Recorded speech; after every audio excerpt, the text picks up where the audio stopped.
I'm Sister Mary Rachel Kuebelbeck, and I have been in the monastery for 60 years, and a good portion of that time I've been teaching about nursing and health to those around me.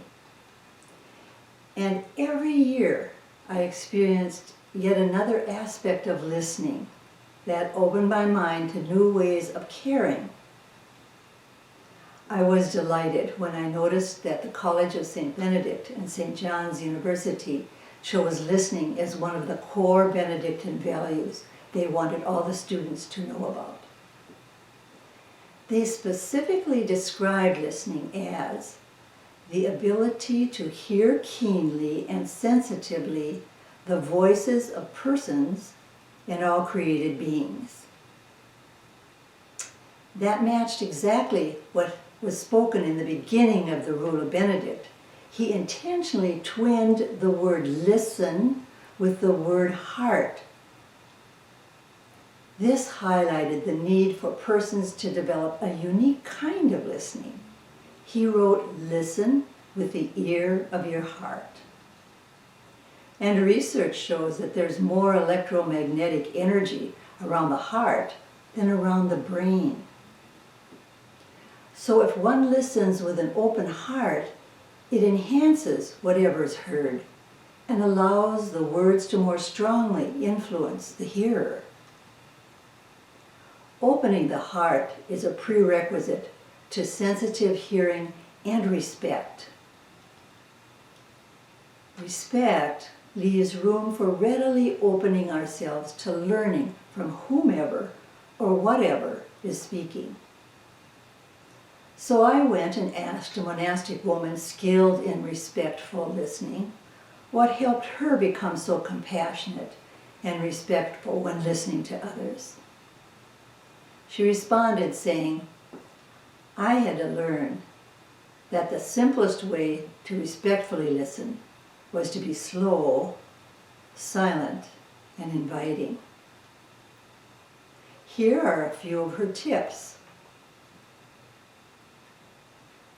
Be slow and silent. How? Allow your eyes to remain relaxed.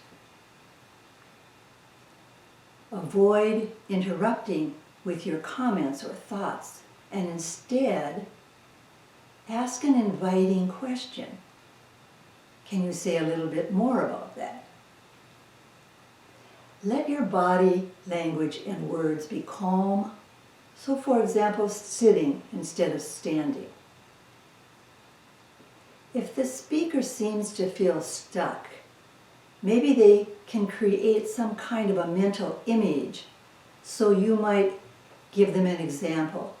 Is there a color or sound or image that might kind of describe what you really are feeling right now? Give them plenty of time to respond. And when they do, they can only tell the truth of what they're feeling. Well, I use that example of inviting a doctoral student to do just that. What was she thinking or feeling with either a color or an image? Because she felt really pulled in two directions. She had completed her doctoral work, and she was invited to be a researcher in New Guinea. And so she thought this is an opportunity, but she was feeling so tugged at with her family ties. Her father was not well. Her mother was getting up into the ages that she might need attention. So she was really divided about whether she should go or whether she shouldn't go. And so with that invitation to her, she came up with this image. I think I'm like a flower, slowly coming out of the soil. And therefore, I think my family will always be my soil. And it's time for me to let myself burst out of this soil and become the actual flower that I can really become in the future. So some beginner tips when you yourself might want to practice being slow and silent and inviting. It surely can be helpful if you begin to use those approaches with friends or family.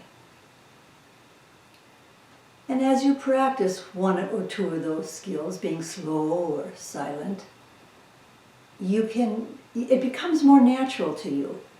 And therefore, you might become more brave and try it on others. You next could try that question, a question like, can you say a little bit more, to have them reveal to you some of the things about the speaker you never knew before, especially if you're talking with someone who often does not agree with you.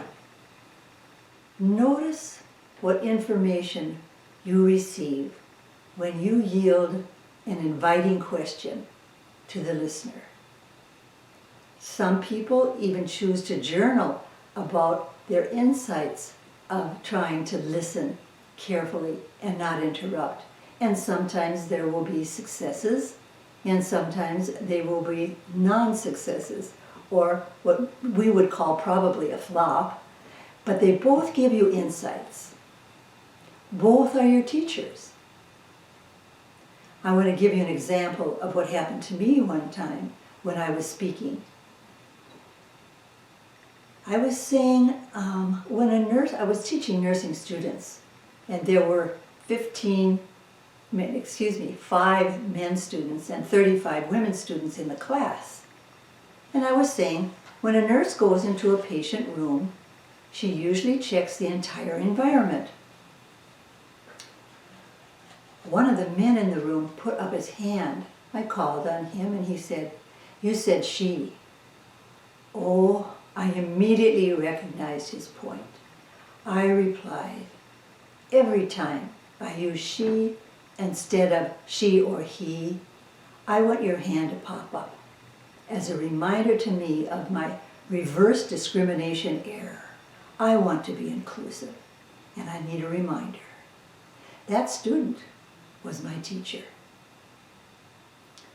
Honest listening and honest speaking are both examples of listening with the ear of your heart. May your respectful listening provide unfolding learning moments for each of you as you begin to try to use these tips.